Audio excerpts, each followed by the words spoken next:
My that. mother told me, she hugged me, and she said, we don't know where we're going. We don't know what's going to happen. She says, no one can take away from you what you put here in your own mind.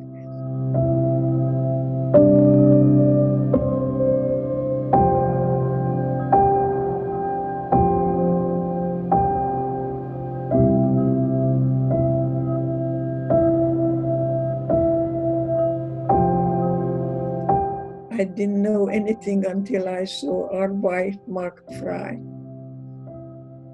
And I didn't know where I was, and everything was chaos.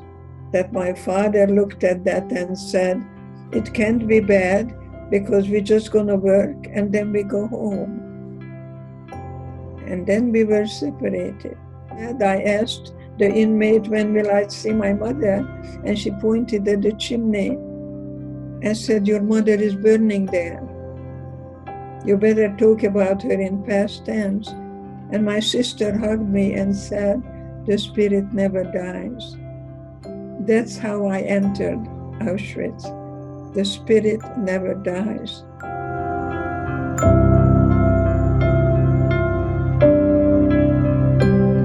And then I met Dr. Mengele, who told my mother to go one way and my sister and I the other. And I followed my mother, and he grabbed me and he said in German, you're going to see your mother soon. She's just going to take a shower. I ended up dancing for Dr. Mengele, and I closed my eyes and I pretended that the music was Tchaikovsky, and I was dancing the Romeo and Juliet at the Budapest Opera House. So when I finished dancing, he gave me bread, and I shared the bread with the girls. And when I was on a death march, going from Mauthausen to Gunskirchen, if you stopped, you were shot right away. And I was really slowing down, and I thought I'm going to be stopped too. And I was going to be shot. And the girls that I shared the bread with, they came and carried me so I wouldn't die. Isn't that amazing? The worst condition brings out the best in it. I came to America. I was the one who became the breadwinner. I was the one who didn't have time to feel sorry for myself. I was the survivor and never the victim. And I worked in a factory, and then I saw that there were 2 bathrooms, and one of them said colored. How do you think I felt? So I always went to the colored bathroom. I joined the NAACP. I marched with Martin Luther King. You know, I don't have time to bitch or complain. If people are angry today, they should take the anger and vote in November. And young people are speaking up now. And I'm very proud of the young people who speak up. What is going on today in America, that children are being taken away from the mothers, I have nightmares. It's not over. It's not over. I'm working on myself now, and I have visualization how I was separated from my mother.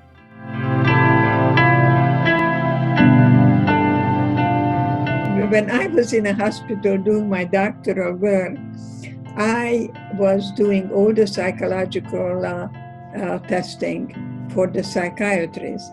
And I had a white coat, and it says Dr. Eger, Department of Psychiatry.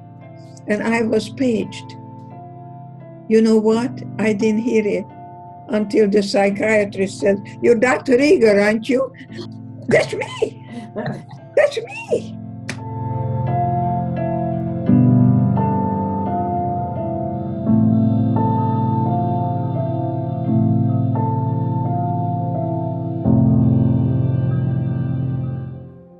I know there are some survivors, even today, that they are very isolated.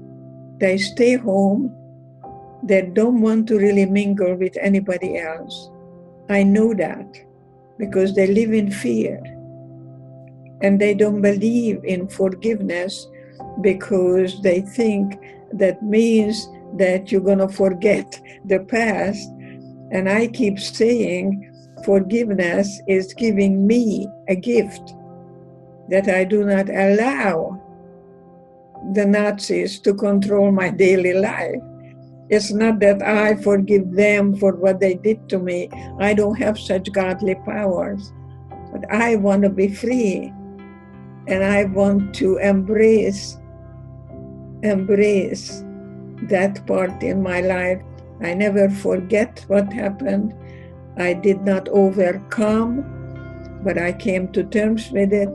Every experience in life is a learning experience and gives us a choice whether we're going to be victims or survivors.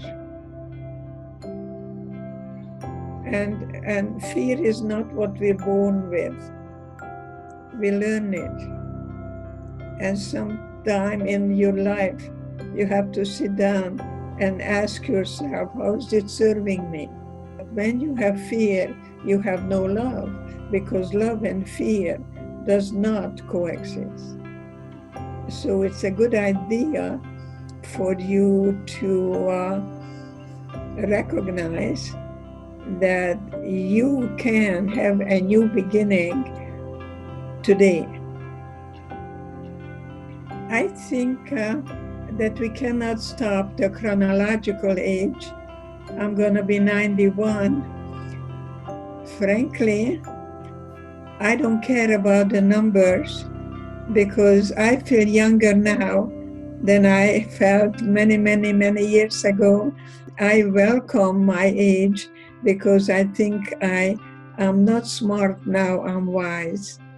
But I give up my need for other people's approval and give up my need for pleasing other people and not to be my genuine self. So I think it's a good time to age. Probably when I will be on my deathbed, I'm going to feel very satisfied that I was for something in life rather than against. I'm for life and I'm for giving permission and allowing the limitations that I hopefully was useful to others. And not only I survived, but I'm guiding other people to give themselves permission to recognize that there'll never be another you.